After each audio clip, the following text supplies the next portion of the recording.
Hello, everyone. Hi. Sorry, I'm a little late, and sorry, my intro was a little on the boomed up side because remember the bang that happened at the door on Halloween night just as I started this stream. Now, I've been here all day working. Just as I started the stream, that happened again. And I wanted to make sure that nobody was breaking in. I don't think so. But you never know these days. How is everyone? Hello, and welcome to all of you. We had such a great time on Halloween night. I couldn't wait to come back and see you tonight. And if we get to going pretty good, I may even tell you a story. How's that? So, hello everyone and welcome. Come on in. Please do me a favor and subscribe. If you are watching and you want to chat, you can't chat unless you subscribe. I had to do that today because we had some little snarky stinkers in the chat the last time we were live. So we were able to overcome that. So, and hello to Maria in the chat. Hello, everyone. Welcome. This has been a week. And believe me, another big week is coming. Get ready, my darlings. Hello. And I see my little Candy. Hello, my darling. How are you? In the chat. And I'm seeing most of you, all of you, very good and familiar faces and names. Thank you so much for being here. Hello. Hi. Very nice to see you. Very good. Happy Saturday. What is going on? I want you all to be thinking about, and yes, Stephanie, Mars is opposite Pluto, big energy. And yeah, we have a Capricorn situation. I'm not an astrologer. I wish I were. I love astrologers, and I can tell you this, it is an exact science, and my brain doesn't want to handle that.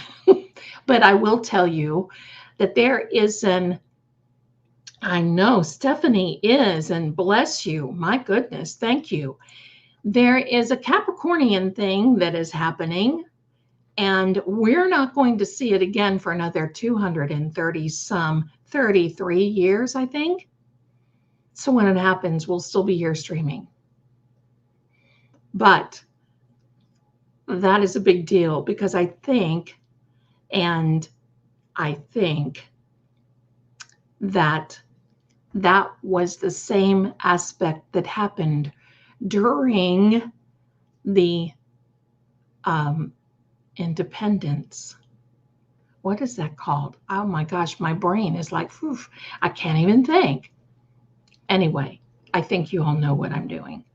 Yes. Yay, bye, down with plutocracy. Absolutely.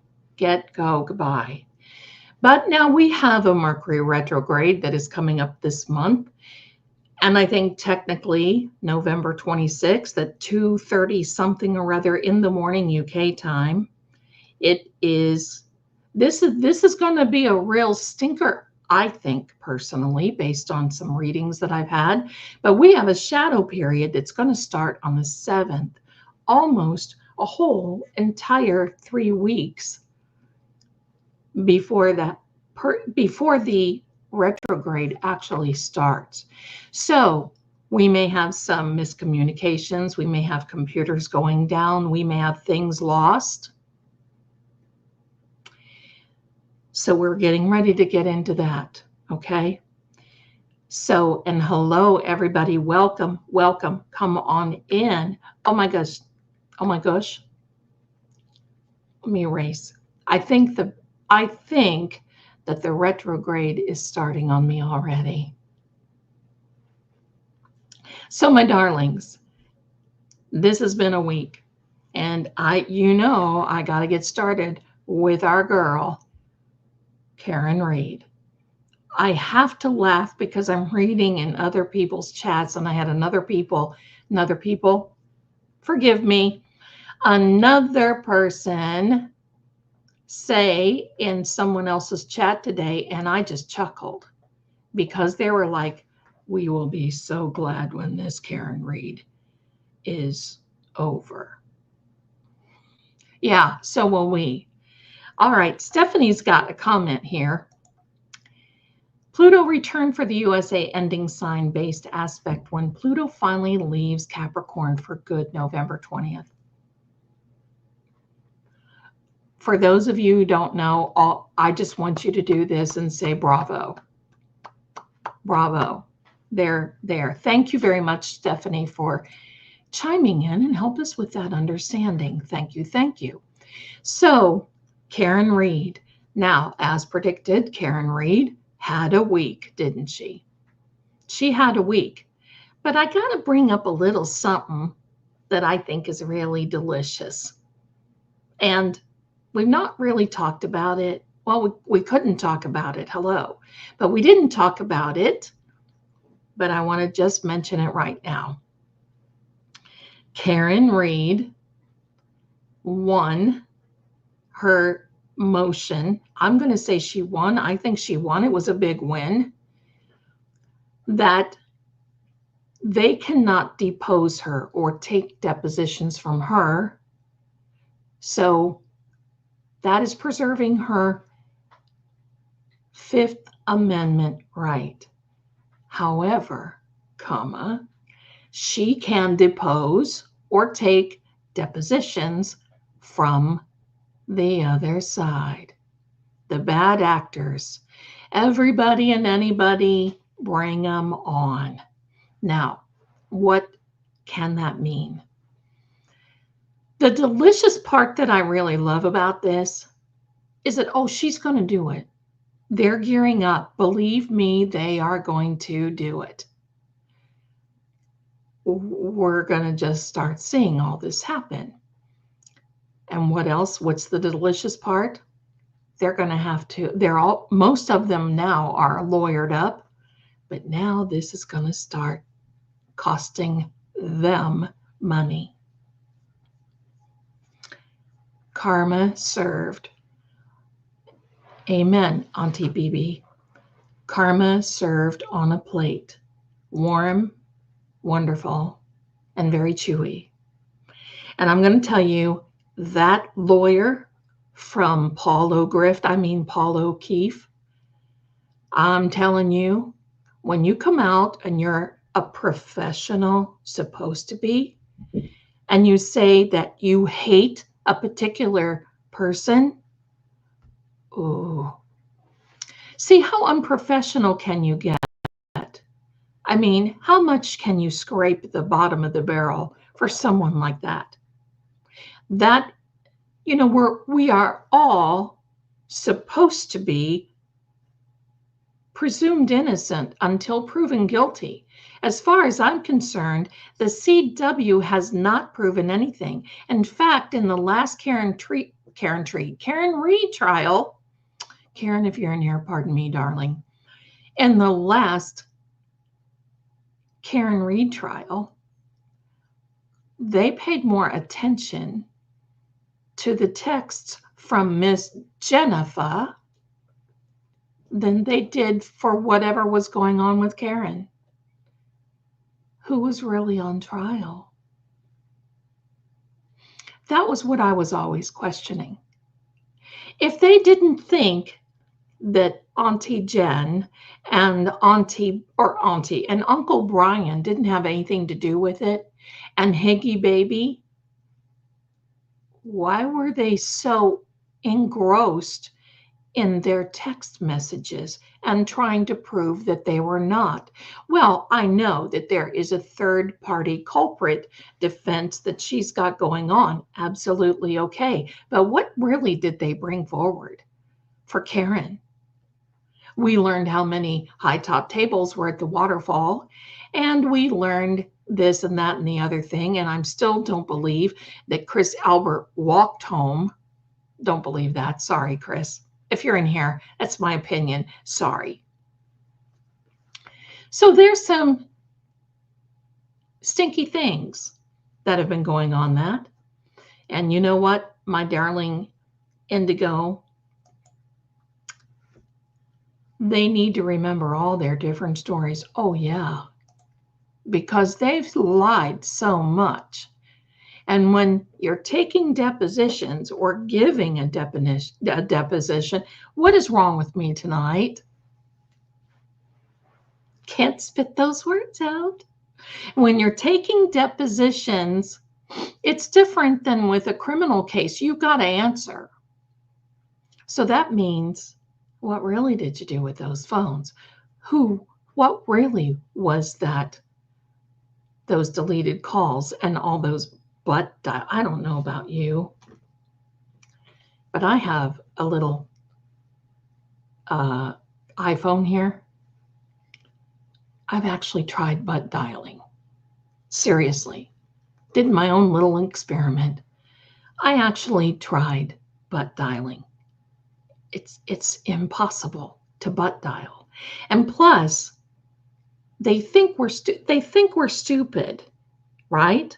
They think that we are just dumb, or that the jury was going to be dumb, and thinking that, you know what, they won't think it's a butt dial. Okay, but wait a minute. Why was it shown that it was answered on the other end?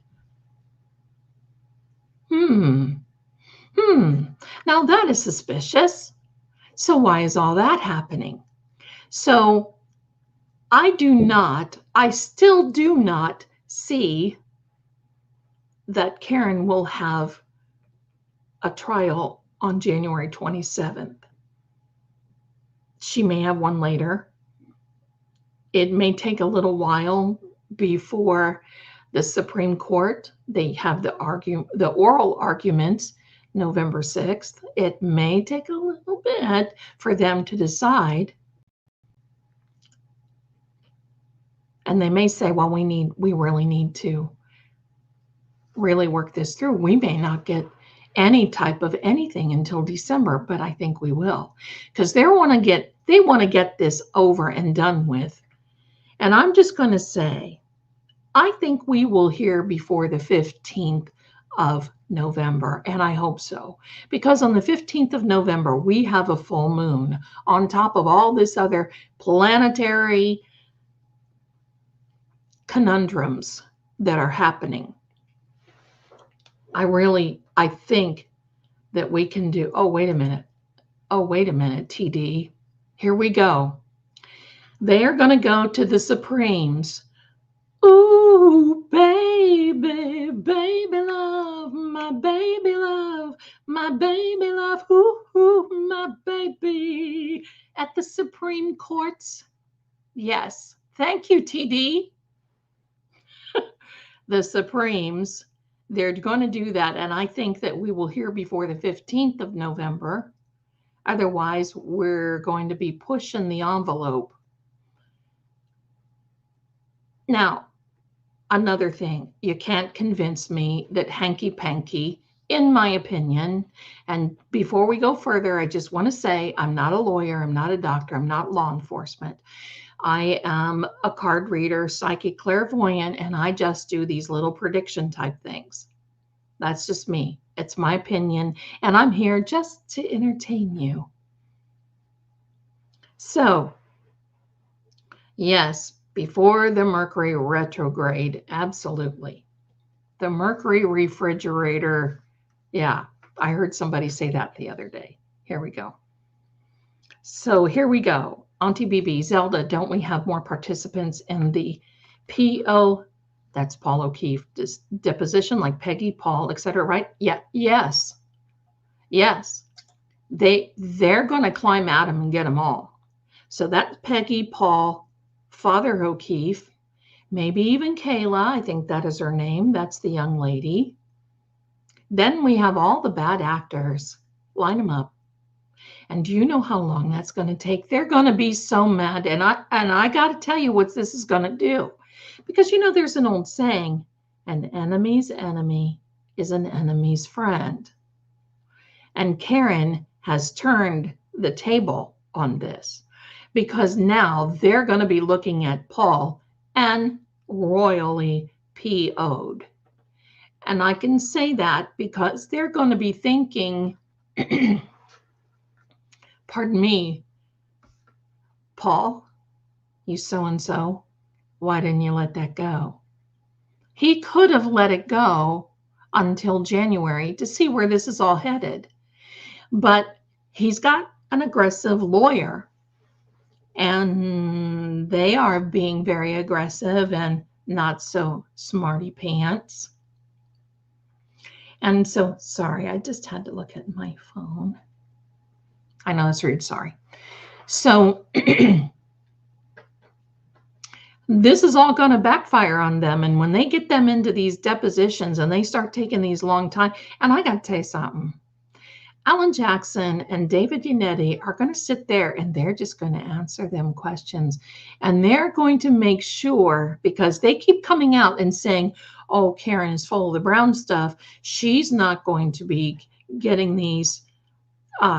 She's doesn't owe $5 million for legal fees. And she's this and she's that. Okay. So just wait until Alan Jackson and David Yannetti, both very beautiful people and excellent attorneys, sit there and just make sure that their lawyers keep billing them. Bill. Listen, I have known lawyers, and I can tell you, lawyers can get really snickery. And I have known lawyers that when it comes to depositions, they will make sure that their clients get billed. And they will make sure that the other people, the opposition, the plaintiffs, know, look out. And I've seen depositions go on and on and on. I mean, after all, they can do discovery until August of 2026. That's what? A long time.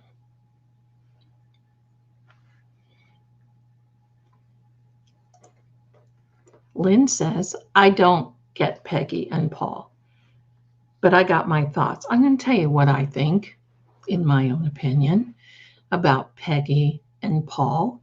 When Karen, rightfully so, and this woman has got class. She was raised with class. But when she went over there to see them that morning, what do you think happened between the time she left the hospital until the time that she arrived at the O'Keefe house? Wait a minute. Hello? This is Jennifer McCabe. That's right. I'm filled with shock and horror. You know she did it. She said she did it. She did it. She hit him. She hit him. She hit him.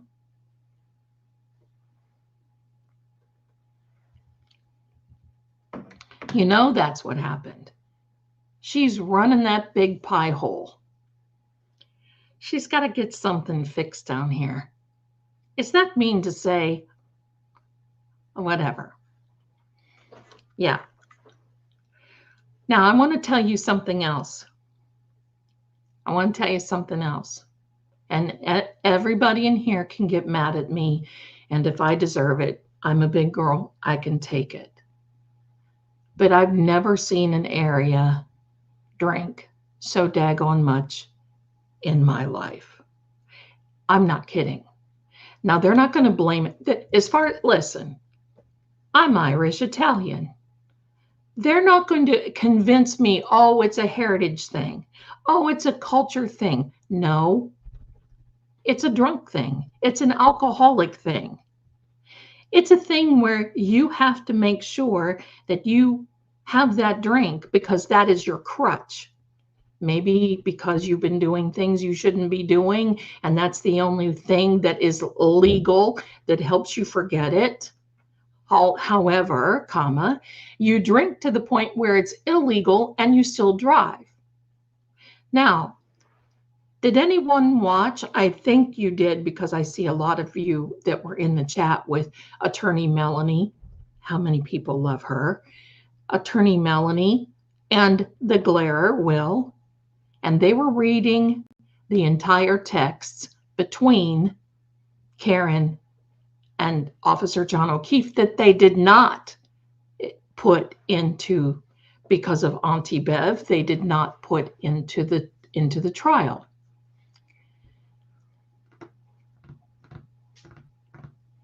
I got to tell you this. John was smashed, and they're blaming Karen for being drunk.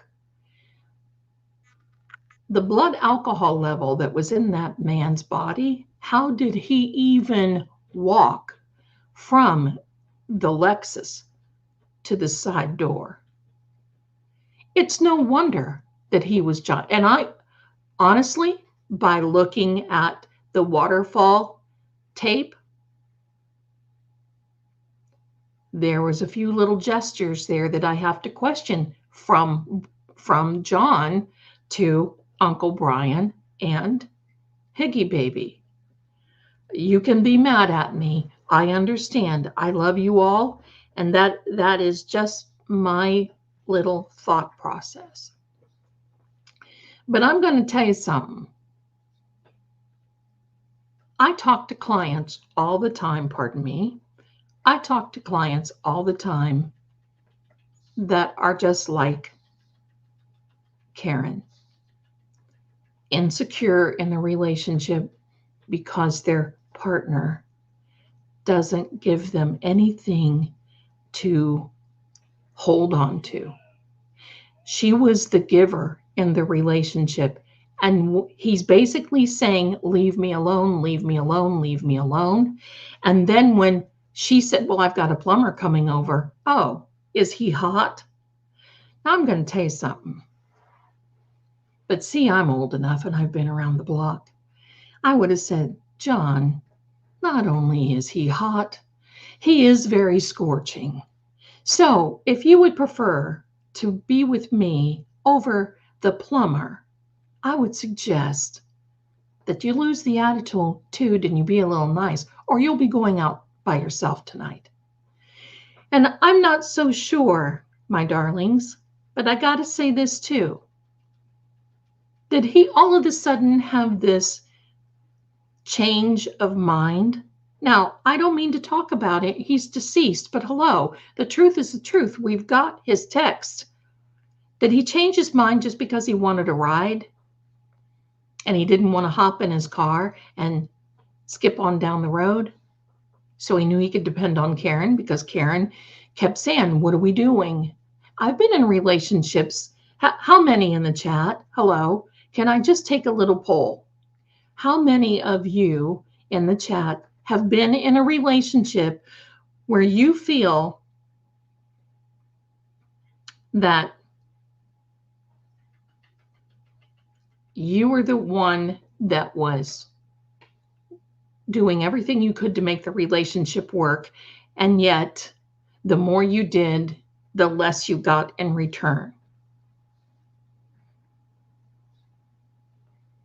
Raise those little hands.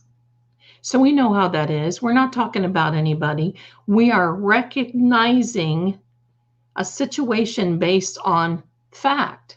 What are the facts? Candy, what are the facts?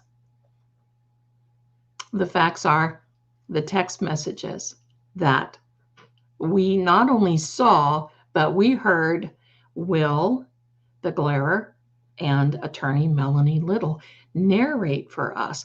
And I got to tell you something. I love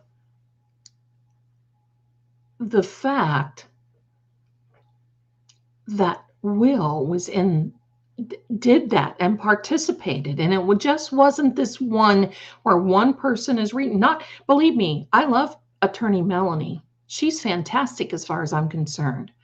But I love the whole idea that we had a male reading the male text, and we had this female putting all of this emotion from both sides. It gave me, I can't speak for anybody else, but it gave me a much clearer perspective of what was going on. Karen tried everything. And you know what else?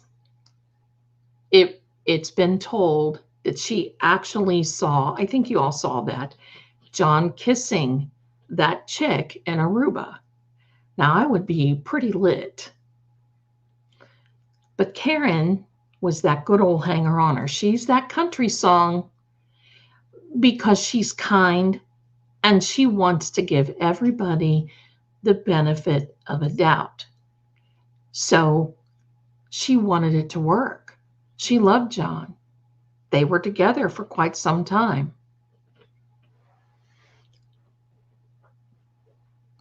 And this was only one little instance that we saw. She helped him with the kids. She treated the kids. She bought them things. They loved her until they were convinced by someone else, Jen and Grandma, pardon me, not to love her anymore. Who does that? Who does that? Getting these kids involved that had no business in this whatsoever. They've gone through enough trauma. What PTSD do we have to treat them for in the future?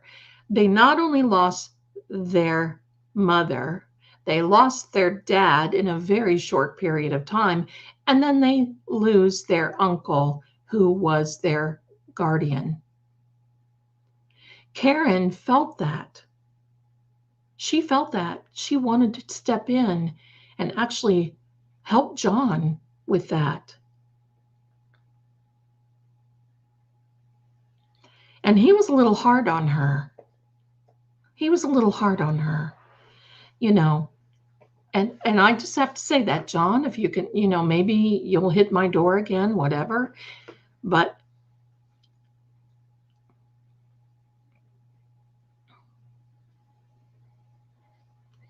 so I think there's some things there that,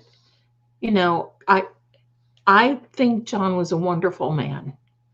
I think he, from what I understand, was a very good police officer.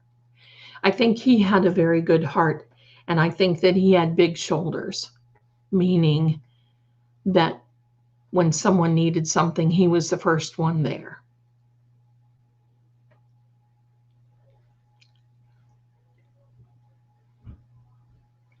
But we have to say what we have to say. And that is, we're all not perfect. Just because we've transitioned and passed away and gone into another dimension, paradise, heaven, doesn't mean all of a sudden, no. We have to put things into perspective. And I have to say something else. Boy, you guys in the chat, I love you. Let me see this. CN, I'd fly home if I saw my boyfriend kissing another woman. I'm going to tell you something. Well, not only would I fly home, but anything that I had left at his house or anything that he had left at mine would be gone. We don't have time for ridiculousness. That's not life. Yeah. That's my opinion. Lily Rose, my darling Lily Rose. Hi, Zelda and everyone else. Sorry I'm late, but we just celebrated both my daughter and my granddaughter's birthday party tonight. Well, happy birthday to everyone there. You bunch of darlings, happy birthday. Absolutely, you need to be celebrating. So there you go. And now with all the Yeah, the shock and horror statement, the babysitter. That was trash, Jen. I hope you're listening to me, chick. You broad. Pardon me. That's trash. Pointing, making it seem like, you know what she did? You saw what she did on the stand. She did the whole trash of, I know something that you don't, but I'm not going to tell you. Oh, it's so bad. I'm not going to, you little gossiping so and so. And then blurts that out. Well, she's a talker. Carrie, she's a talker. She's a talker. Carrie, she's a talker. Well, so are you, Jen. You talk more than Carrie or any of them other ones. So get over it. Sitting on the stand and sharing that trash. And I'm going to tell you, lowbrow is right, Stephanie. Sitting on that and talking and saying, oh, well, she was a glorified babysitter. She, she that was friends with benefits is what she was implying. And basically what she said was, yeah, John was using her. It was said to make Karen look bad. Did you catch that? The ladies in the chat. Did you catch that? It was said to make Karen look really, really bad. But once again, it backfired because what it did is it just made John look like he was a so-and-so and was using her. I'm sorry to say this, but it's no wonder she had this kiss with Higgy Baby. We've all been there. Listen, we've all had those people that we thought, oh God, how did I just do that? Right? Oh, but there was something happening within us and we just had to go there. And Karen was very insecure in her relationship. And Higgy Baby gave her the little high sign of, yeah. And that's what happened. And then she started thinking about it and thought, oh, I cannot do that. I can't do it. We've all been there. But there's another thing. I don't blame her a bit. I don't blame her. Nobody, there's no judgment here. And I don't think, and if Karen, if you are listening, my darlings, listen, we have a bunch of women in the chat. I'm sure there's males watching too, and they're probably sitting there nodding their head and saying, yes, yes, yes, yes. Not only that, but Karen had a little bit of do-re-mi. So here comes the family. When Paul got in trouble and he needed to be bailed out, who was Karen? Karen was right there. No, hey, I'll help, tickety boom. I want to be a part of the family. And then he's treating her like trash. Don't think that nobody is thinking about this. Look, Karen, if you're listening, my darling, we got your back. The women of the world's got your back. We understand exactly what happened. And we're not saying that John was bad. Please don't think that, because we don't. But look, girl, we've been there, all done. We've just done it. And there's absolutely no judgment.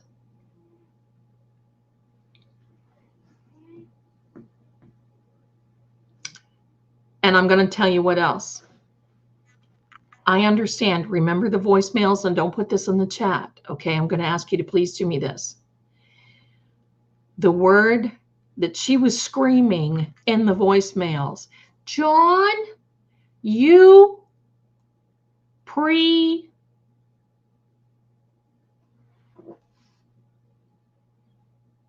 Why do you think she called him that?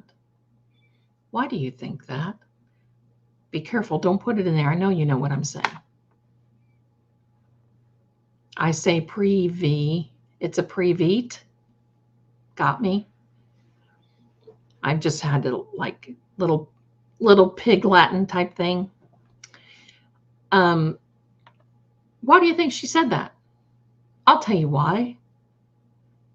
Because John had a lot of females after him, married females. Who was number one? Who was the one wanting him to come over to 34 Fairview? Who was the one waiting for him, looking out the window like she's some pining little whatever the case? Jen. And we don't know what happened, if there was anything that ever happened between Jen and John.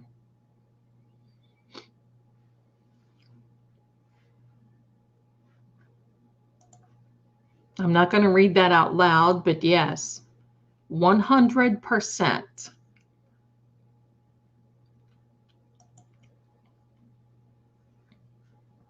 Yes. I am praying for Karen. She will recover.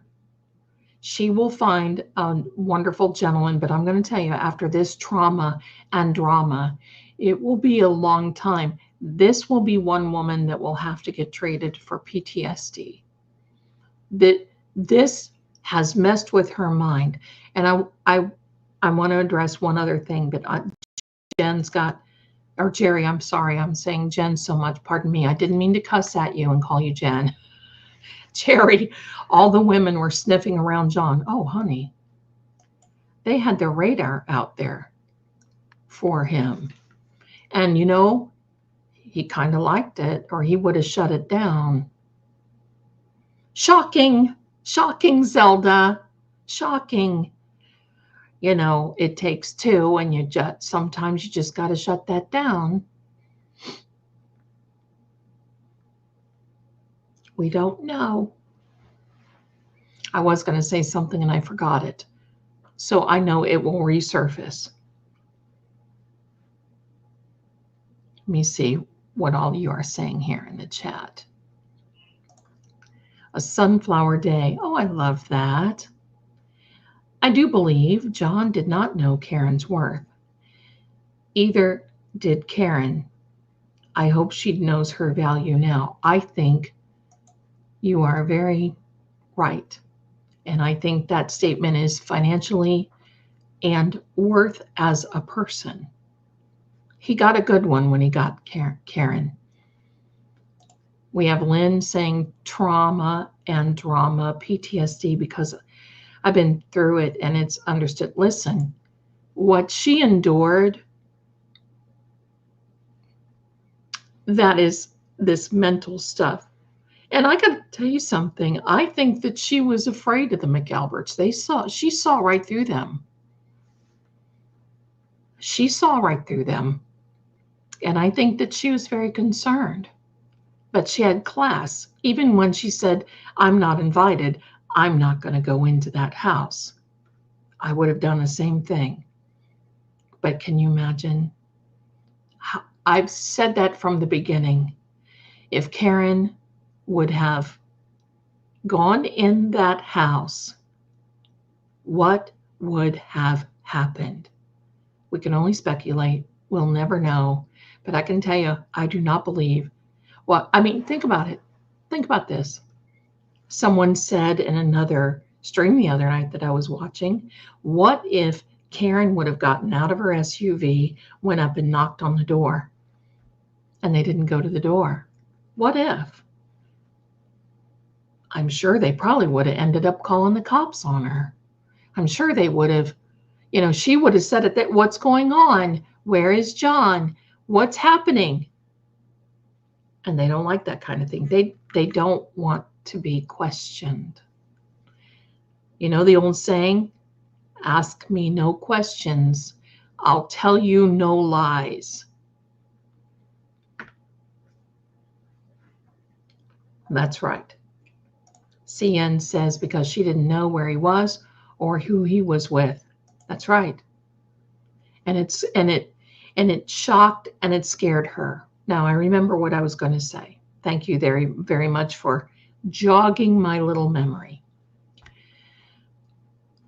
Many people have downed her because they feel that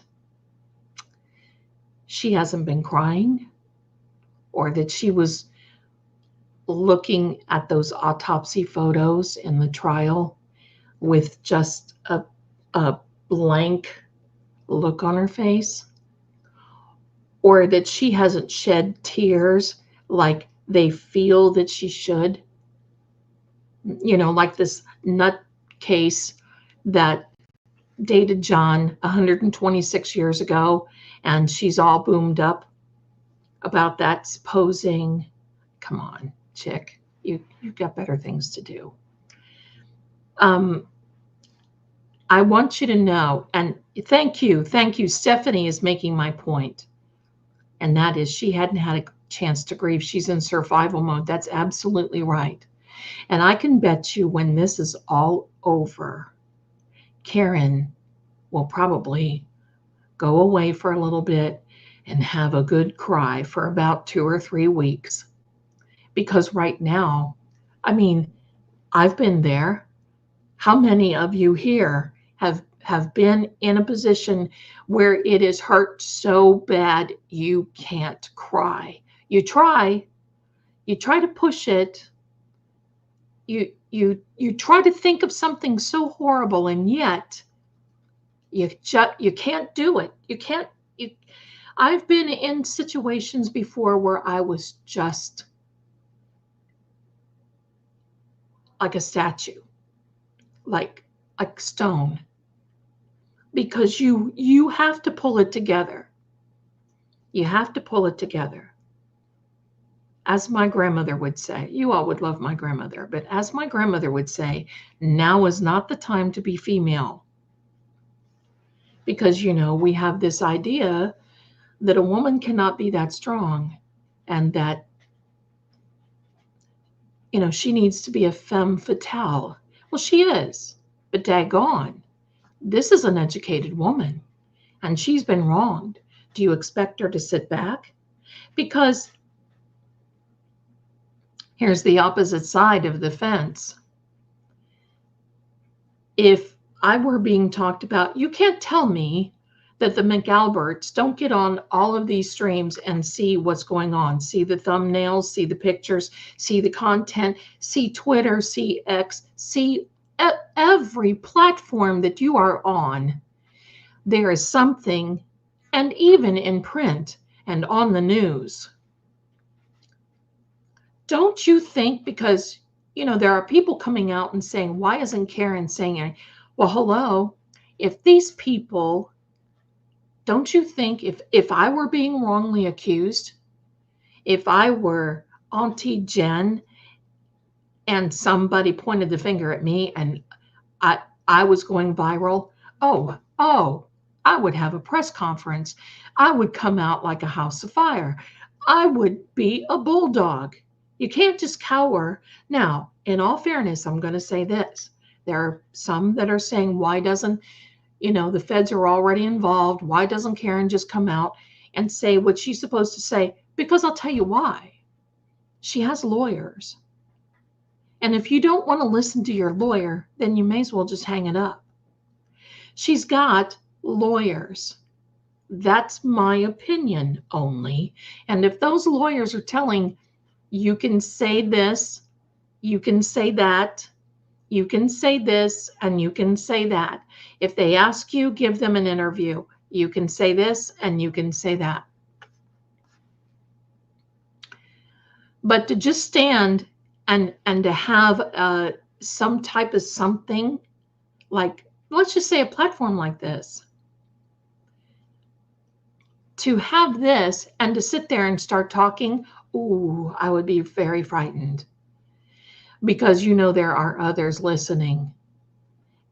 And we also know that you can indict a bologna sandwich. And all she would have to do is make the wrong move say the wrong thing, make the wrong eye contact, or make something look bad, she's popped again. And then we start all over. But this time I'm going to tell you something.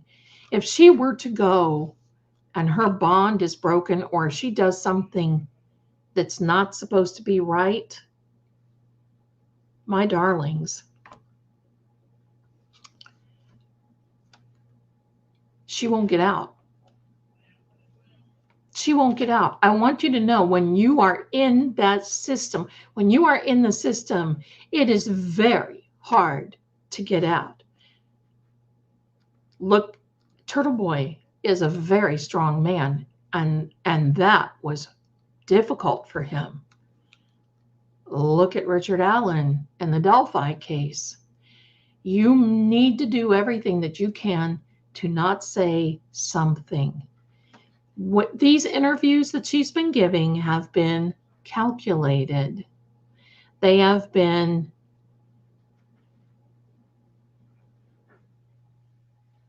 squelched to a certain degree. You'll notice that it wasn't Karen coming out saying, and I have the carpet, nah, nah, nah, nah, nah. No, it was Julie Miller. And why did they do it that way? Because, now I'm not a lawyer, y'all need to ask Miss Melanie or somebody else, but why did they do it that way? Because it is hearsay and they cannot use it as evidence.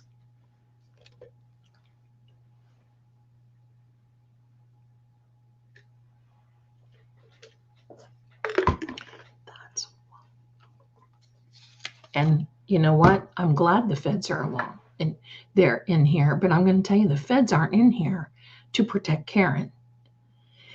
Karen is a side benefit of what happens. The feds are there because of the corruption in the CW. Karen just happens to be in the middle of that corruption. And that's my story, and I'm sticking to it. The carpet that she has, there's a chain of custody, there's a chain of evidence thing that we don't know. We may or not know. However, I have hopes that the feds have already gone in there, gotten out their little luminol tools, and had a heyday on that carpet. All we need is one little sprig of evidence in the carpet, on a phone, on something that John was in that house. Goodbye, baby. That's it. Game over. But Karen has to be especially careful now. She is making excellent headway legally. And especially now, we're coming up to these oral arguments at the Supremes. Ooh, baby, yes. And you certainly don't want to mess. I've known people, and I'm saying this because of this reason, because I've watched law enforcement for the last 100 years. I've known people that have gotten so confident with their attorneys and who basically have said this and this and this and this and this and this, and then the next morning they have another warrant for their arrest and they're gone, and tickety boom, and there's more problems. I say, good for Karen. Listen to your lawyers. That's what you're paying lawyers for. Don't go outside of the element of your lawyer. Lynn says, Aiden was sacrificed to be in jail so much. Turtle Boy, I think, was sacrificed to be in jail so much, and a lot of other people. God pray for the truth and justice. I'll tell you what, both Aiden, Turtle Boy, and Karen Reed are champions. They are champions. Period. And there's Lisa, my darling Lisa, with the little eyes. She's looking over everything. Usually when there is an ongoing investigation and an upcoming trial, there's not a lot you can comment on till after it's all over. And that must be so frustrating for Karen. Justice for John and Karen. I'm sure it is. And that's very true. You don't want to mess up anything. So, yeah, I know people get, listen, there are days when I just want to say, good grief. How, what? Just what? Can we have a rest? And when I heard, well, when I saw in the article and when I heard someone say that she keeps a little bag by the door with a toothbrush and with, I'm sure, white undergarments, because that's the way it is. You got to have white undergarments, white socks, white undies, and white everything else, or you don't get any. And phone numbers, because they take your phone, they take your dignity right along with it. When you live under that stress, you can't cry. You can't cry. There we are, my darlings. Let me catch up with some of these because you guys are coming up with some great points. Lynn says, amen. Aiden Turtleboy was an angel for Karen, and I'm something with the feds, sauteed with the feds.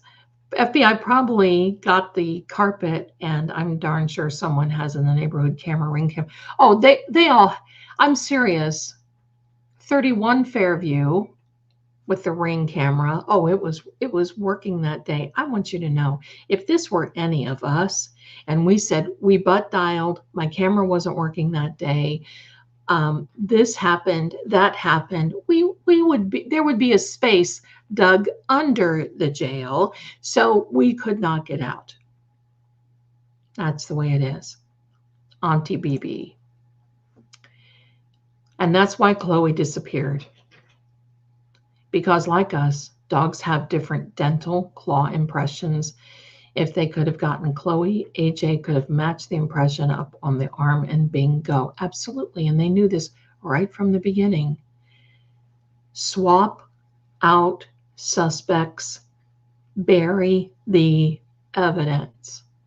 Only when you're doing it in this way, you only bury yourself. Hear that, guys? If you're watching, McAlbert's, time to just step up.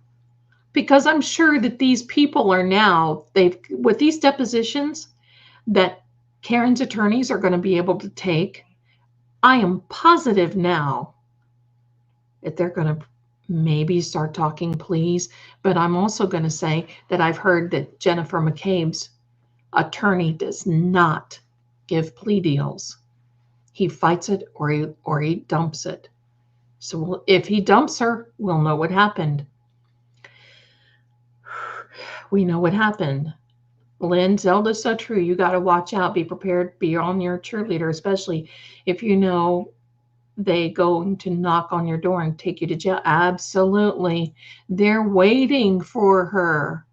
They're just like these little gargoyles waiting on the ledge to take her. Yes.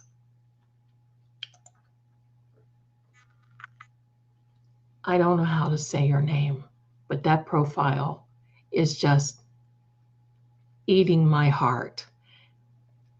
KH Ryan 63. I was a teenager in the 70s, and things have changed so much for the human race, so much anger and hate. Yes, it has. I think our common sense has completely gone out the window. Not only has our music changed, our ways of thought have changed as well. Let me see here.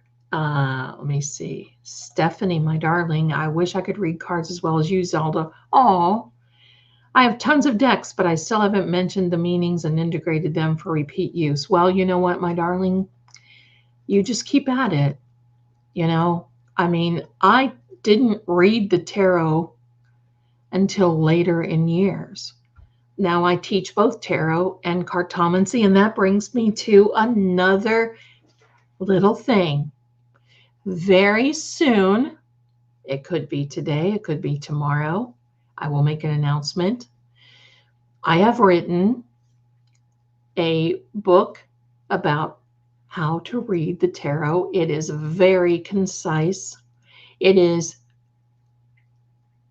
you probably won't get any better information. I can tell you that. Not only that, I've written a book on how to read the playing cards. You can get both of those.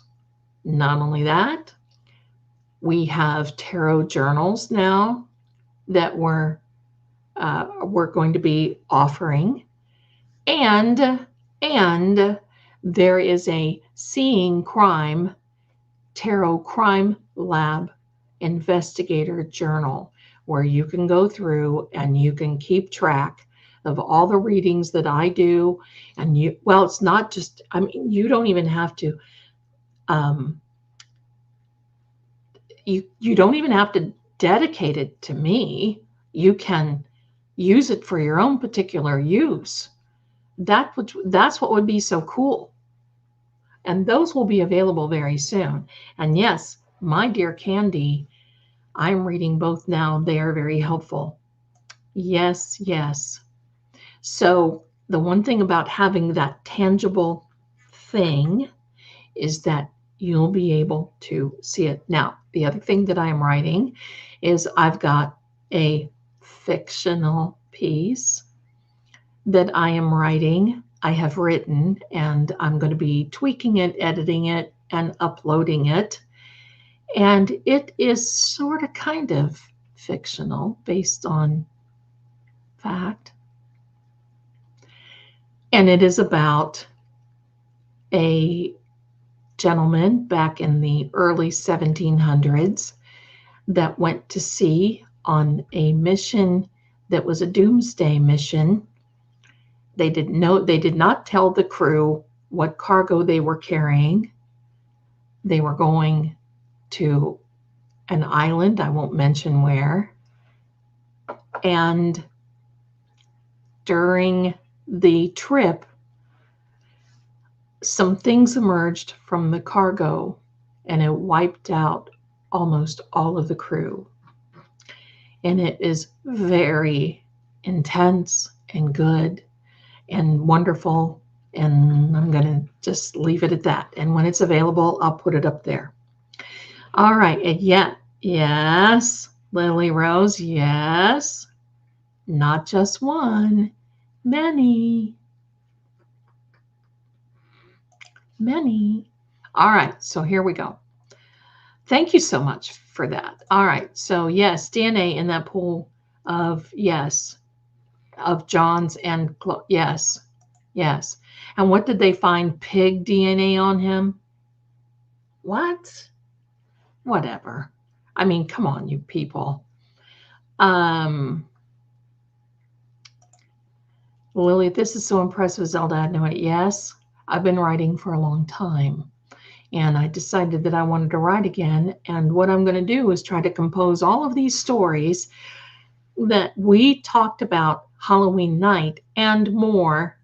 I've been around a while, so I got stories, and put them into a little thing for you.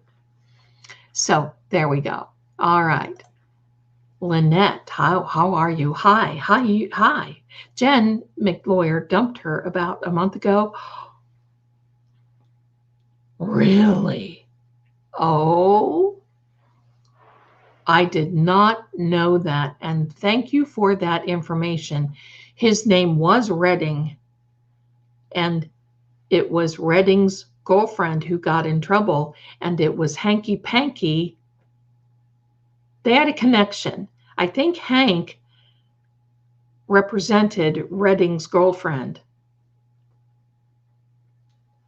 What? Anyway, thanks for that info. I'm going to have to look some things up now. Thank you. Let me see. Stephanie, it was. They wanted to get it out of England. All right, so let me see. Lily, Uncle Brian probably rubbed John's arm with ham or a pound of bacon to throw the crime lab off. Now that's an idea. And I would not put that past them. He knows how to cover crimes as a BPP officer. PP boopy boppy officer, yes. Yes. Pam. Dog chews would show pig DNA. You betcha. Yes.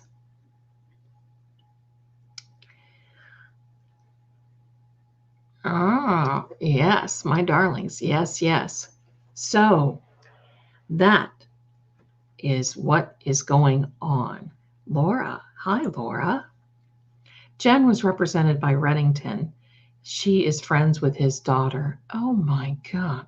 Do these people, is that, to me, I would take that as a conflict of interest. There's something, if you ask an attorney, I don't know if we have attorneys in here, but you can correct me if I'm wrong. When you talk to an attorney, the first thing they want to establish is if you have any connection to any case, and it is referred to as a China wall.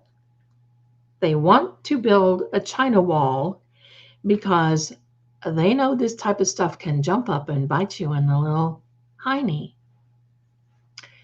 Thank you for sharing that info with us. That's great.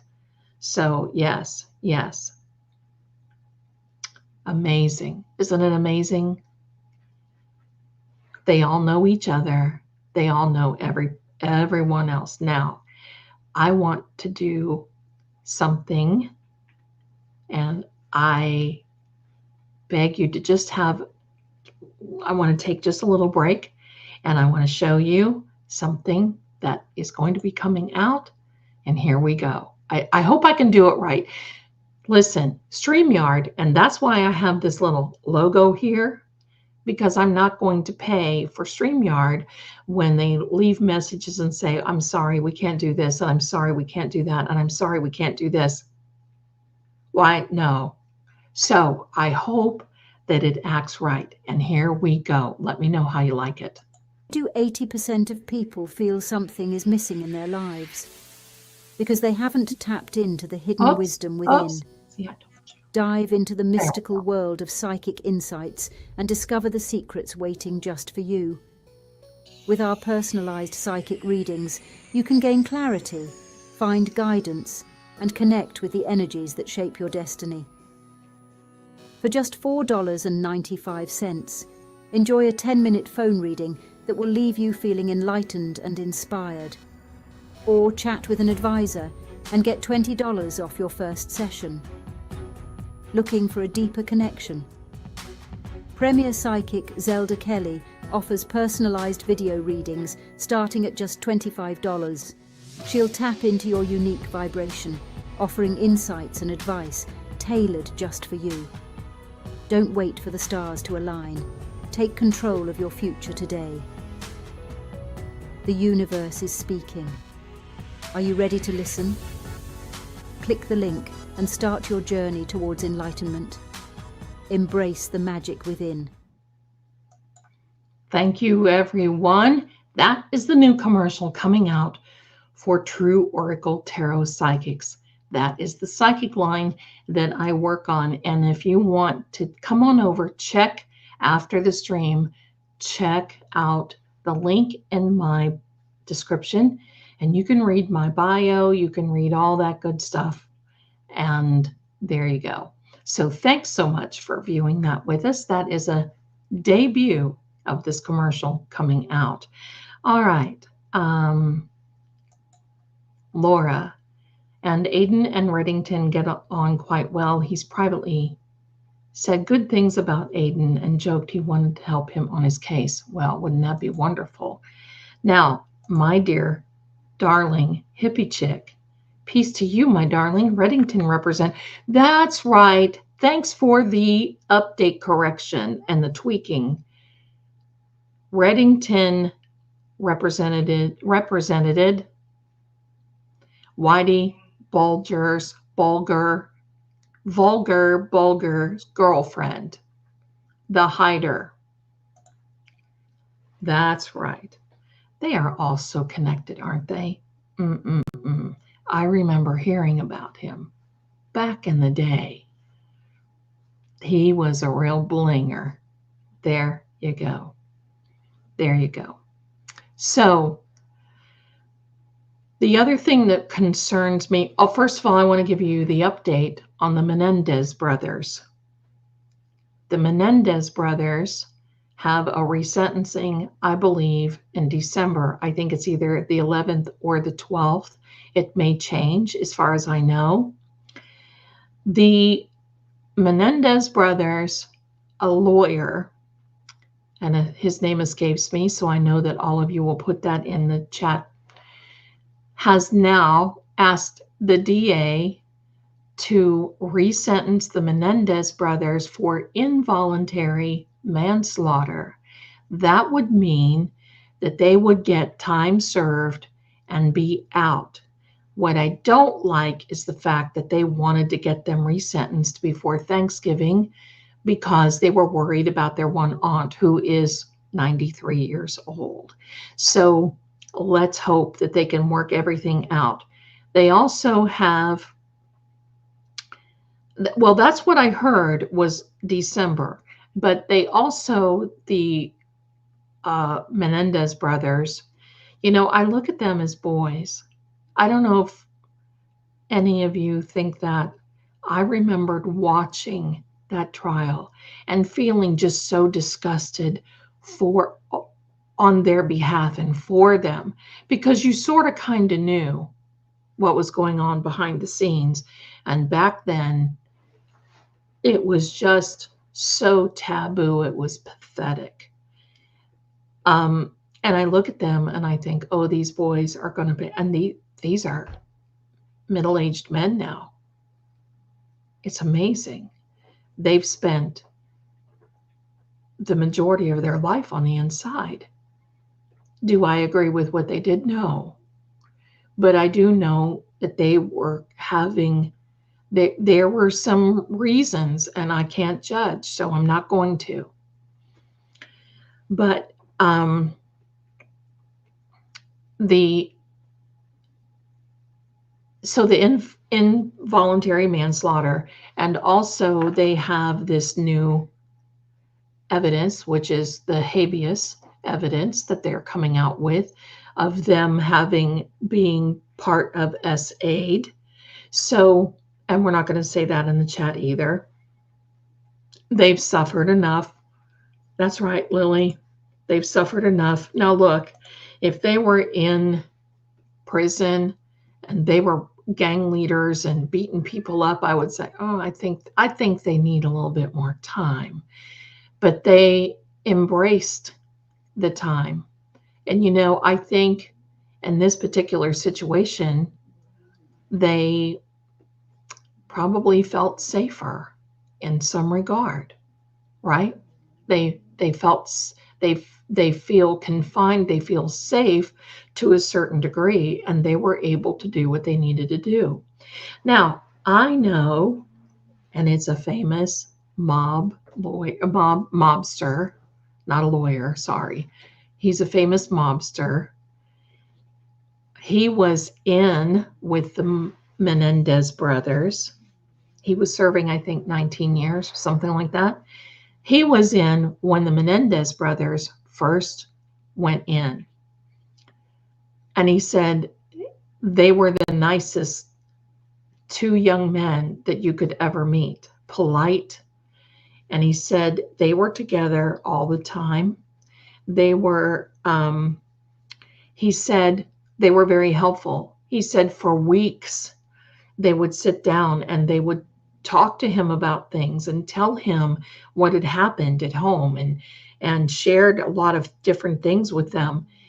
And he said then one day someone accused one of them of something. They were going to conspire to break out or something ridiculous like that. See, Shaggy agrees. And they separated them. And that was the last time they had seen each other until just not too long ago. So you can imagine. So, yeah, they suffered enough. And here's a comment that I like. I mean, they let Gypsy Rose out, right? Right? Pardon me. That girl had more issues and problems than Garner had liver pills,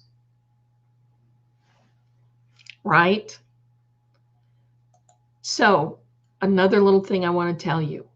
If we go on until 9 o'clock, I'm going to be transporting you all over again over to Turtle Boys Live. He's talking about the podcast that he is involved with a certain gentleman. And it's not really turning out the way that he thought. He's under contract with this. And this is going to be an interesting thing for I want to watch it. I know most of you want to as well. So I think that would be very good. So at the end of the stream, I will transport all of you right over there. You don't have to do anything. Just return your tables to the upright positions. Notice the exits and hold on to your drinks, hold on to your snacks, and you'll be transported right over there. So I just wanted to let you know if you want to just hang out for a little while. Okay, so let me see who else we've got going on.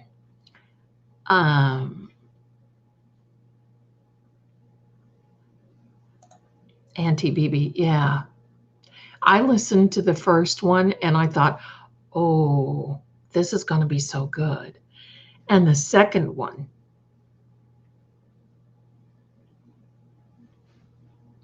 I personally did not like it. Pam,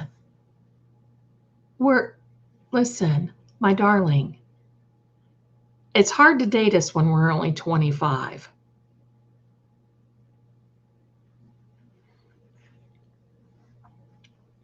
Hang in there. I love it though. Listen, I grew up in a time that I absolutely loved. I wouldn't trade it. And Shaggy says the same. And maybe he'll come over and say hello. Shaggy, but say, oh, you know what Shaggy's got? He just bringed it. He just bringed it over to me. Wow, Zelda. Hello. Take a remedial course, please. Here we go. I'm going to show you what he just brought to me. Sorry.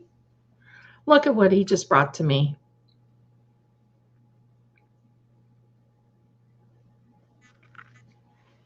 Do you see this? That's why he meows. But he does it with this in his mouth. And he brought it over because he plays fetch. He brought it over to Mommy. This was one of their little Christmas stockings. And yes, I give them each a little Christmas stocking with little treats and little toys and hello, because I don't have anything else to do. And they love this Christmas stocking so much. I have several of them, but he's got this and he loves it so much that he carries it around all the time. I'm not ready for Christmas.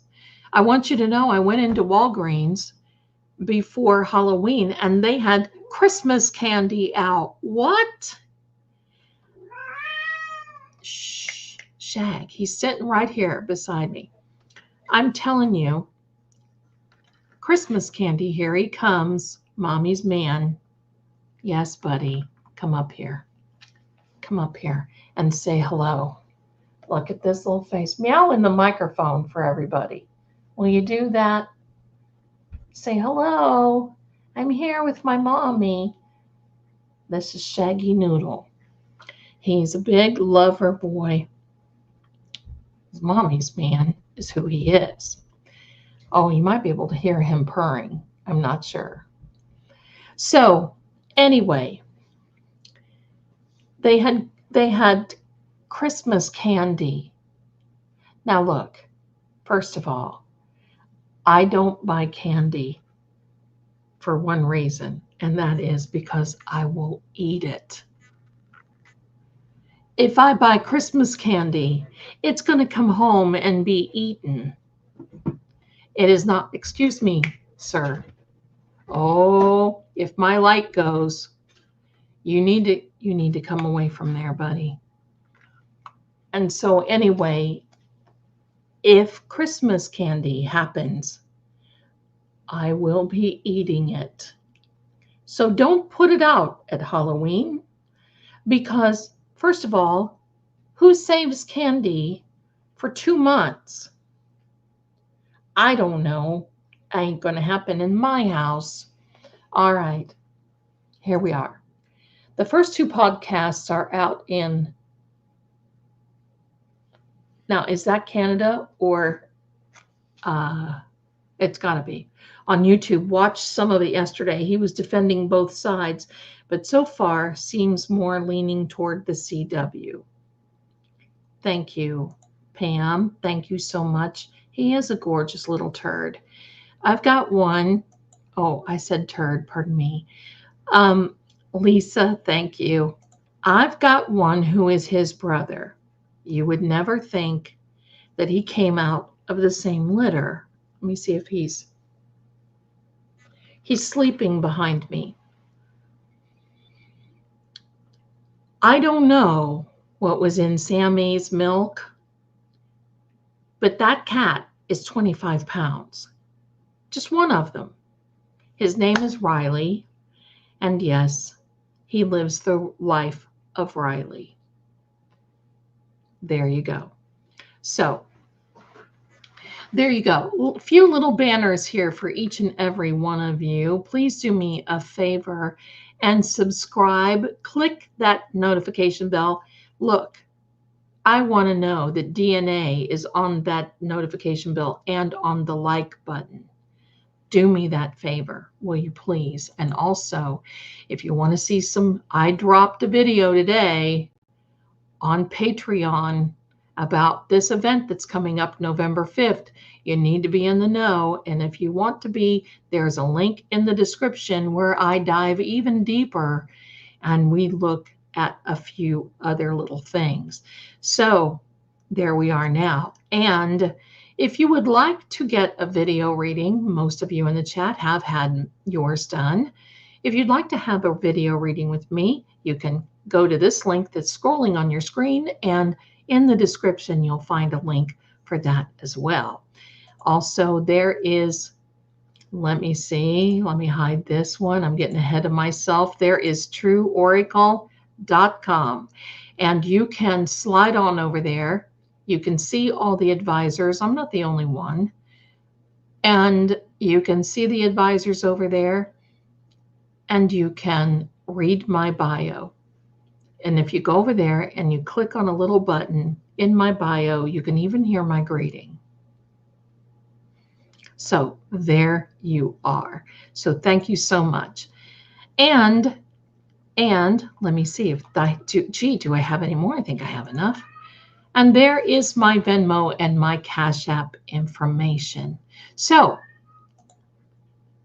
let me see here.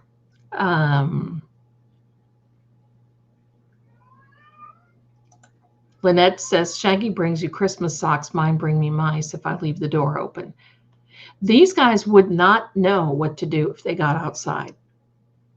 They would be like, that's a tree? What are we supposed to do with that, Mommy? That's how they would act. Lynn says, love you all, but such a blessing to communicate and all of you to be honest and keep it real. Thank you very much. And I've got to say this,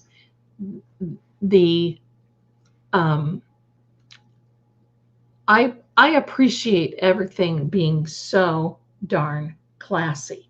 I just got to tell you this. Give me a second here. Somebody sent me an urgent thing. And it's not. So I love the fact that we can just get in here and we can talk about women issues and compare them with Karen. I love that because we're not judgment, right? We're just sitting here talking. And I want you to know, if I had a nickel for every time a woman called me and said, Oh my God, I love him so much and I can't let him go. And he's the one for me. And what do I do to make him want me? Well, I've always been in the mindset that if you have to make someone want you, then you really don't need them, right? As much as it may hurt, as much as you may want somebody, you have to love yourself and focus on yourself first. Then everything else falls into place the way it's supposed to. And that's how it works. I know that most of you have heard the let them theory. If they decide that they don't want to call you on Saturday night and they want to go out with their buddies, let them. If you decide that you want to do, or that they want to do this, or they want to do that, or whatever, let them. Put your phone down. I have women who literally sleep on their phones so that if a guy comes, they can immediately. And I made a little parody video a few years ago. I would be a millionaire if I had a nickel. I wouldn't need to be a psychic. I'd be a millionaire if I had a nickel for every time I went through that. But the parody is that, I had one girl. She was from New York. She would call me all the time. When is he going to be contacting me? Oh, do you think he'll want me again? Yes, but you got to be a good girl. You can't do things you shouldn't be doing with him too early in the relationship. Oh, I will, but sorry. I know you're going to be mad at me, but I know I did this. And is he going to call me again? Is he going to call me again? And I'll say, yes, he's going to text you. But you have to be in the right mind space, period. So she would sleep with her phone to make sure she didn't miss him.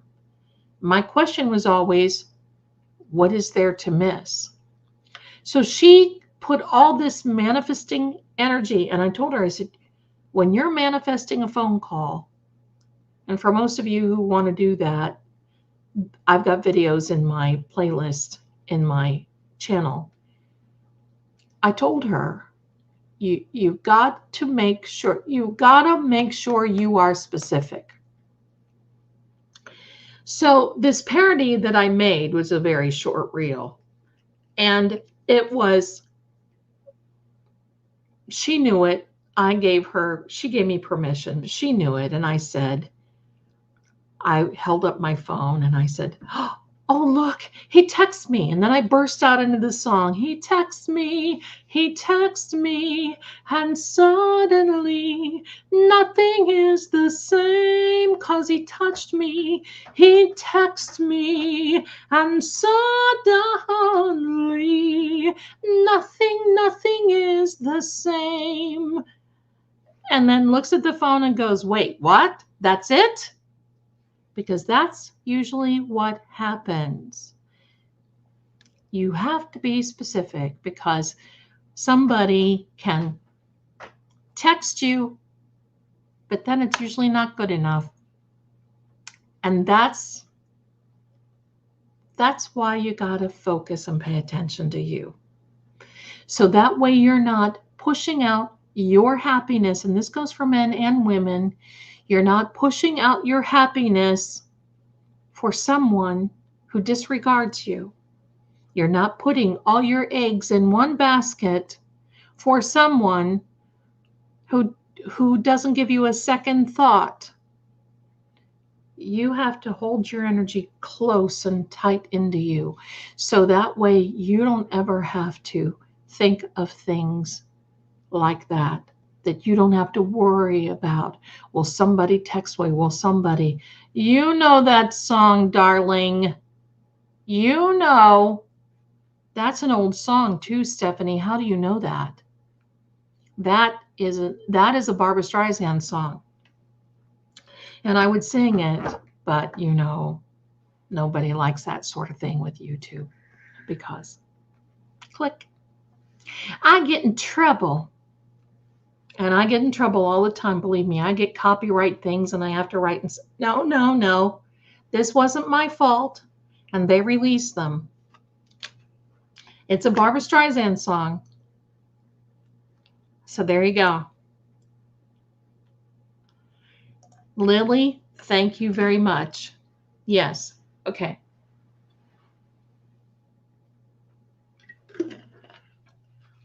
So back to the Menendez brothers. We are praying and hoping and praying that they get out as soon as they possibly can, and that Aunt, I forget what her name is, but Aunt Menendez brothers are able to, she's able to hang in there and wait for them to come home. That's what I'm wanting to say. So I'm hoping for that. Now the Delphi case, my darlings. If for any of you in here that are not following that case and you want to, there's a few really, really good lawyers that are, in fact, attorney Melanie Little has gone over some of the paperwork, but there's attorneys that have been sitting in the courtroom and they are dedicated. They have people sitting in line saving their place while they're back at the hotel resting. That's dedication, and it's a mutual agreement, and they're beautiful for doing that. But I'm going to tell you, that case is messed up. You think that Karen Reed's case is got some corruption and hiding a few things? If I can just say one thing, there was a man who was 18 years old dating Abby, who was 13 years old. In my opinion, needs to be dealt with. But all of this is falling apart. There's a man in prison right now. He is deteriorating mentally and physically. I have a prediction about him, and it's not good. It's not good. And I don't know how he's going to recover. He probably will not. Because in my opinion, now this is just my opinion, remember, entertainment only, y'all can figure out what you want to figure out, but in my opinion only, I do not see that he is getting a fair trial, because this particular judge makes Auntie Bev in Canton, Dedham, Stoughton, Massachusetts look like Minnie Mouse. And she won't let any evidence in. Thank you from the Shaggy section. Lisa, thank you. Thank you. 100%. 100%. Now, most of you who are not familiar with this particular case may say, but yes, he confessed. We heard confessions. We heard the state rest their case. We heard confessions. We heard this. We heard that. Under the deplorable situation that he has been in, if you were in that, you might confess too. No judgment. I'm serious. That's a horrible thing.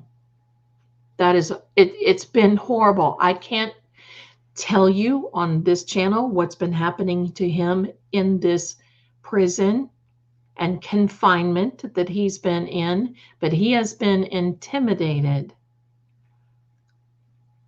There's a particular group who are supposed Odinists, believing in Odinism that has a lot to do with runes. These two young ladies were positioned at the scene the same as the Hanged Man, in my opinion, the Hanged Man tarot card and the Magician tarot card. We can't get the ACLU involved because they don't get involved in criminal cases. However, look at what they did for Karen Reed. And I think that if there was an attorney, someone like me, I could not petition or ask them. But so there needs to be, there's some problems. There are these people who say that they believe in this type of religious cult, in my opinion, that are wearing patches on their state uniforms in the prison. Now, I have a question. Why is the state allowing this? Will they allow any other type of religion sewn on your uniform? Hello?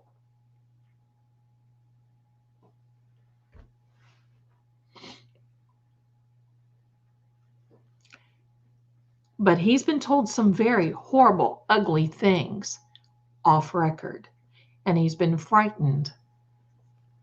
Stephanie has some very good thoughts. The lawyers in Delphi already had to get the higher courts involved just so they could represent him, because the potentially crooked judge, potentially in our opinion, I'll say it, removed them from the case. Yeah, she just arbitrarily moved his attorneys from the case without notice. Just said, no, I don't like you guys, you're out. What? So yeah, there's problems. Lisa has another witness to state that the bridge guy was cute and at least 5'8" or 5'9". Alan is 5'4". That is quite a difference. And if you look at that picture of the bridge guy, I've dated my fair share of shorter men. Nothing wrong with that. I'm 5'10". But I know when you look at the distance between ankle and knee, that's your telltale sign of how tall someone is. That's all you have to look at. You can, first of all, ankle to knee and then knee to hip. That will tell you right there. And there's nothing wrong with that except when you've got the wrong guy. That'll do it. That'll do it. So, okay, Nancy. Della Rosa, I love that. I'm sitting here making Christmas ornaments for my craft fair in 2 weeks. You go, girl. I love craft fairs. I haven't been able to be at one for a very long time. And you know, the other night when I was talking to you all about going to Salem and going to all these places, oh, I got the itch to travel. But I'm not going to do anything until probably in the spring of next year, because I don't like cold weather anymore. And a lot of the good spots are in cold weather. Thank you. So there we go. He's small. How could one person lift a 200-pound girl and the dead weight and there were no drag marks anywhere? Was it Libby, Lisa? Was it Libby? I was thinking it was Libby that was, because she anyway, I think was older and bigger in stature than Abby anyway. So yeah. And I'm going to tell you my prediction. If you did not see, this was a few days ago, if you didn't see my Delphi video, bottom line is that there's more than one person and there's a woman involved. And that's before any of the evidence came out, because they found female hair from the roots in one of the girl's hands. Now, if this was just something that was, I mean, I have a cat hair on my shirt. And if it's just a hair from, but it is a root. That means it is pulled. I'm not going to say too much. I want you all to just imagine. Pam says he's emaciated. Yes, he is. He's lost over 40 pounds. I would too. He's losing his faculties. He really is. Indigo, my darling, says Salem Mastering Halloween is terrific. It sure is. And I am sorry that I missed it. I want to find the time to go to a lot of these conventions. One that I want to go to, I missed this year. Next year is the Crime Com in Nashville, Tennessee. I know that EDB goes there, Runkle goes there, many, many others, and I want to just be able to say I went to Crime Com. So there we go. And I'll let you guys know if I go. I will take you with me. Let me see. Nancy. Oh, I love Nancy Drew. Welcome to the chat. I love you. I thought the hair in her hand was from her sister who left her off in the car. Am I wrong? I don't think so. I think they're saying that it's from her sister. But why would she have a hair that had the root? I mean, there was something. The root yanked or got out. Yeah, Nancy, that's right. Yeah. This is what I heard too. They said it was her sister's hair because she had her sister's sweatshirt on. I don't buy that. Sorry. I don't have to be psychic to know that they ain't telling the truth. I don't believe it. I don't believe it. I heard that. Now, who told me that they lived next to Salem? Somewhere back here. I'm going to look. Lily Rose. I live next door to Salem, Zelda. Well, that would be fun. I'll tell you what, wherever I go, I'm going to let you guys know. And if somebody's close by, we'll have lunch, we'll have a good time, and we'll just swap stories. That's what we'll do. Let me see. Wait a minute. Wait, I lost somebody. She said oh, there we are. Laura, Zelda, I'm running 15 minutes behind, but I can say your voice is so lovely. Aw, Laura, you are a darling. I'm going to tell you something that you guys probably did not know about me. I'm sure you didn't. Well, here comes a story. Aunt Zelda, here comes a story.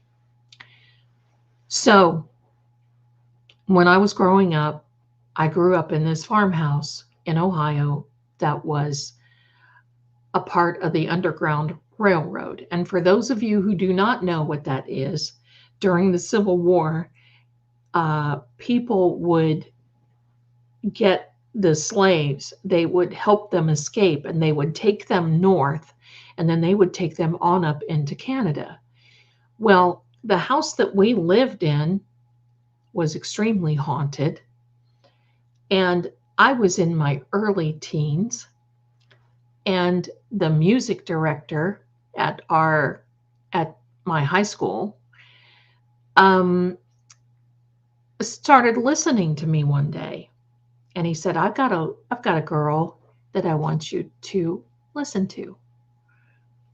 Her name was Jeannie Schaefer. I think that's her last name. Sorry, Jeannie. Anyway, Jeannie was a senior in high school, and unfortunately having an affair with our band leader, who was married and having children, or had children. And she went out, and he had gone to Ohio State University. When she graduated, she wanted to go to Ohio State University. However, let's back up a little bit. I heard Jeannie sing, I think it's called Una Voce Poca Fa, I think is what it was. And I fell in love. I had never heard of anything operatic in my life. My music teacher said, would you like to sing like that? And I said, would I? So he gave me all this music, and my mother was a proficient. Hi, Karen. Welcome. Come on in. So, and forgive me, but I'm not going to look at the chat because I get distracted. And I don't want to get distracted because I want to get you guys out of here in time. So my mother was a proficient pianist and organ player. And I came home with this music and I said, Mom, what is this? And she smiled. She said, oh, did Mr. So-and-so give this to you? And I said, yes, he did. So we went over to the piano and she starts playing this beautiful, this aria that was out of sight.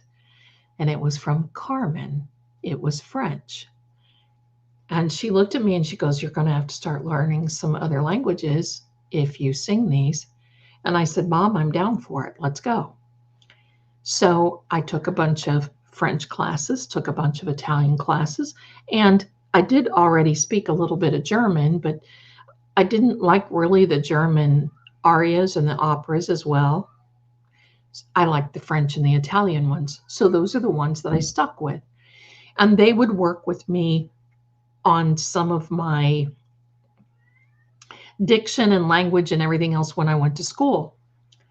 Well, my voice teacher, after a few months, decided that he wanted to, and I'm going to tell that story later on. I'm going to tell that story later on about my opera debut. But he wanted to groom me for the Metropolitan Opera because he had already had a woman who was singing in the chorus there, and they were going to take me in. They couldn't take you younger than 16 at the time. And I said, oh, buddy, well, I didn't get to go. That's another story. But the story I want to tell you is that back then, in the Stone Age, we didn't have all this internet. We didn't have all these things. So my voice coach sent me home with all of these albums and records. And most of them were Maria Callas. She was one of my favorite singers in the whole world. Now there's a Korean gal by the name of Sumi Jo that I really love to listen to if you guys like opera. But so in this farmhouse that we lived in, it was so big that there was a top floor that was extremely haunted. And I will tell you about that next time we get together. But this house was so haunted that my mom and my dad actually blocked off because it had this big sweeping stairway going upstairs, kind of like Gone with the Wind, but not as big. So my dad was able to block off the top of all this and everything else because we didn't need it. We had plenty of room downstairs, and there was no reason to heat the upstairs and have this huge, great big house, which back in the day was a boarding house for soldiers, for Civil War soldiers that would come through. Well, my mom and I were singing this one time. She would help me. We were singing, and she was playing the piano, and there were a couple of parts that I just weren't able to get. So I would listen to the record. Now, my grandmother and my sister were both there. So she would say, okay, now this is this part. She would show me in the music, and I would, we would play it and whatever, and I would listen to it. Well, I got disgusted at myself, frustrated, because I couldn't get this one part, and I lifted the needle. And when I lifted the needle, we all heard a woman singing upstairs. And it was this, and then it quit. And we all looked at each other like, you've got to be kidding me. Yeah. So we had a little experiment. So we had this little experiment that we Shaggy darling, we had this little experiment that we would just be playing this, and then we would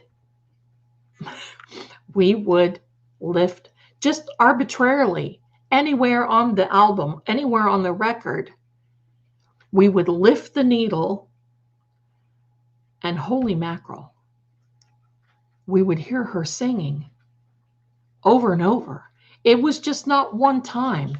And it was my grandmother, my sister, and my mom and I listening to this. That kind of got to me. And then I thought, how cool is that? You have somebody recognizing and listening to this music that wants to sing along. This is the same house that my sister and I shared a bedroom. We were both in high school. She's a little bit older than I am. And so there was this little sister rivalry that went on and probably still does. And so remember, this was a home during the Civil War where there was a log cabin that had been built on the property just a few yards from where the big house was. Now, this cabin was so old that we kind of used it for a chicken house because the floor was out of it. It just, it was in bad shape, but we used it for a chicken house. So we, during the summertime, would stay up kind of late, and then we would go to bed. Now, there were two entrances to our bedroom, one from the living room, and then at the end of the hall, one that went into the hallway. So you could come in either way. Mom and Dad's room were down the hallway. So we could use either entrance. We wanted to go out in the living room, great. We wanted to go in the hallway. We wanted to go out the front door. We wanted to go to Mom and Dad's room, great. We wanted to go to the bathroom. We could go either way. That's how it worked. Well, my mom, being mom, would come in, even though we were in high school, and just look in our room, check on us every night. And that would be it. And so one night, there was a person that was standing at the bottom of our bed that didn't really look like our mom. She kind of did. There was a shadow because we always had a night light in the hallway. And in the night light was just kind of this, in the night light was just kind of this glow. I'm going to say that you could tell what was going on in our room. So we get up the next morning and I tell my sister, I said, that's not Mom. She goes, I know it's not Mom, but I didn't want to tell you. I didn't want to scare you. And I said, well, I didn't want to say anything. I didn't want to scare you either. And she said, I have an idea. Tonight, we're going to stay awake and we're going to lay there really still. And when we see that come in, I want you to see, I was always the one she would put up to all the dirty work. You know how that is. And she said, I want you to say, hey, Mom. And I said, okay, I'm down for that. Okay, that's fine. I can do that. So that night we saw this, and it's weird, but it was like a full body apparition, but it just appeared. It didn't walk in or walk out of our room. It would just appear or not appear. So that night we saw it. And I nudged my sister a little bit, and she nudged me back to give me the high sign. And I said, hey, Mom. And just then, that figure disappeared. And both of us screamed, covers up over our heads. Our mom came rushing in, and she's like, oh my God, girls, what's going on? And I said, did you just come in here, Mom? No, haven't been in here yet tonight. Well, somebody was, and they're checking on us So we went down to the next day, and this was summer.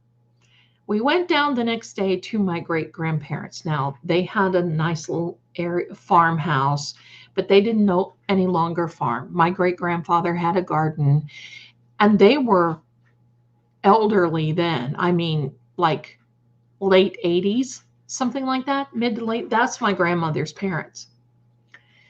And so we went down there the next day. And of course, my mom was, you think I'm animated? Hello. My mom was telling all this. And then we got into the story of the opera to my great grandmother. Well, my great grandpa, whose name was Brant, I always loved that. Brant came in and he was dapper as could be.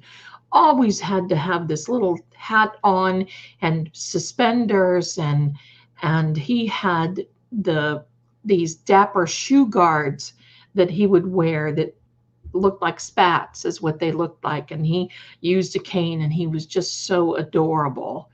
Came into the kitchen with all of us girls in there, and my aunt was in there, my cousins were in there, we're talking about all this, and Grandpa says, "That's the old Harper farm." Harper farm. He said, "Yeah, didn't you ever see it on top of the barn?" And he was right. There was in Ohio, at least, and many times, I think many places all over the country, they would spell out names and dates. Well, there was a date on top of in shingles, like on top of the barn, that said Harper, 1860. I think it was 1861 or 1867. I can't remember anymore. It's been a long time. And my mom's like, "Oh my God, what do you know about that, Grandpa?" And he said, "Well, the long lane, because there was an interstate that went through and cut through this long, probably 3-mile lane. We had 900 acres and 90 head of cattle. And I mean, it was still pretty big, but they cut most of it off." And he said, "That was an underground railroad during the Civil War. And the room that the girls are in was the nursery. And the lady was an African-American lady who was brought from the South. And she loved the family that she was there with. And they had children. And instead of going on to Canada, because they'd never had any more children, or she didn't have any more family, they were all gone, she decided to adopt this family and stay and be their nanny. So we had this nanny. We never knew her name. Grandpa didn't know, that this was just because, I mean, let's face it, these were the days that my great grandmother used to talk about stories of her brothers, older brothers, and of her dad in the Civil War. Now, that's not a long time ago. When you're thinking about it, that ain't a long time ago. But that's how we found out. So that was my little scary story. I got more. I'll tell you more about all that. There's more about how we were out bailing. We've got 3 minutes before we have to go see our turtle boy. While we were bailing one hot summer day, my great grandpa, my grandpa, and my dad, myself, and a couple cousins were out on the wagon and the tractor, and we were picking up bales. And there was a man that was way out in the field, and I know he had a uniform on, and my grandpa saw him. My water witch grandpa, not my great grandpa. And I don't know who else saw him, but my grandpa looked at me and kind of like made a little nudge to look over, and there was this man in the field. Now, you could tell that he wasn't You could tell he wasn't real because he wasn't a full body apparition. But I'm going to tell you the coolest thing. My grandpa. Now, my grandpa not only looked like Lauren Green, Pa from Bonanza, but he acted like him. I was so lucky. Anyway, my grandpa, we're standing on the back of this wagon, we're bailing, and my grandpa raises his hand up in the air and just kind of like, did the, hey, how are you? Hello gesture.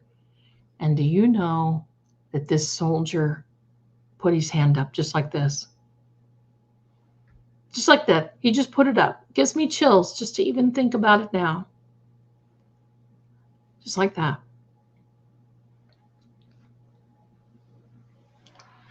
So there are the stories, my darlings. One day I'll sing opera for you, but I wanted to be an opera singer. I did not want to do anything else. And then I found out that I had to work for a living. So there we go. So I have a lot more stories about that house and some frightening hauntings of that house. You see, my darlings, I've got stories. In fact, maybe the next time I'll get some pictures that I took the last time I went to Ohio when I visited my dad's grave in 2017, and I'll show you the house. It doesn't look like anything except this big white box.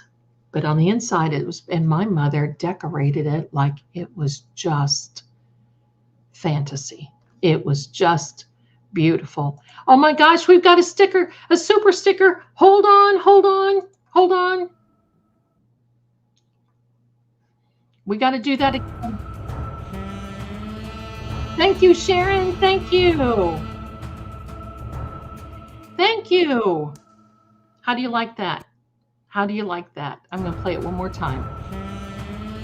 Love it. Thank you very much. Thank you so much, very much, Sharon, for that generous gift. I appreciate it so much. It's about time for me to say goodbye. Our time always flies by. So I want you to hold on, okay? I want you to just get ready, because we're going to swoopy doopy doopy over to Turtle Boy. I love each and every one of you. You guys are so fantastic. I love it here. And if it weren't for you, I wouldn't be doing this. So you be safe, be kind, be watchmen. Hey, this is going to be a week now. I'm telling you. So you be safe. If you haven't voted already, try to get out and vote. And then I just want you to sit back and I just want you to watch everything unfold. Go over to Patreon. The link is in the description. And watch this new video. Thank you again, each and every one of you. I love you. Much love to you. And here we go, my darlings. And I'll see you next Saturday, maybe sooner. I may be going live from Patreon to talk about Tuesday while Tuesday is happening. So you might want to come over there now and get a seat, because I may be doing that. Love each and every one of you. I love you to bits. Thank you so much. And I'll see you soon. Hold on, my darlings. Here we go.